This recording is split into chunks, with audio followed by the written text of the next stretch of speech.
The Halo sectional matrix system is designed to create beautiful Class II restorations.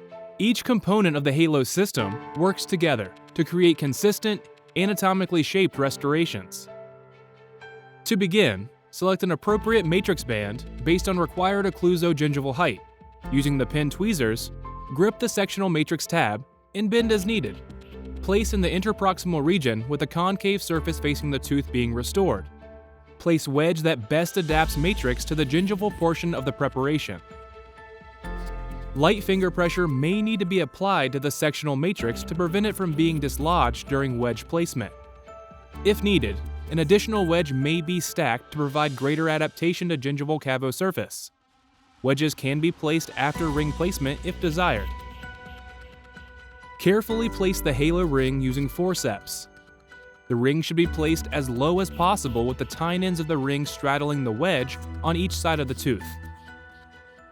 Rings can be stacked or configured with one ring toward the distal when performing multiple restorations. Inspect matrix, wedge, and ring placement to ensure that matrix is well adapted to the cavo surface margins, and that matrix is in intimate contact with the adjacent tooth.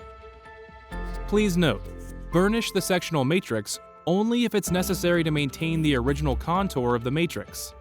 Once the restoration is complete, remove the ring, wedge, and matrix. A firm gripping instrument, such as the Halo pin tweezer, oral hemostat, or cotton pliers, may be needed to remove matrix due to the tight interproximal contact achieved with the Halo sectional matrix system. The anatomically shaped matrix bands also help reduce the time spent on shaping and finishing. Finally, the Halo carousel dispenser allows for easy and secure organization of all components.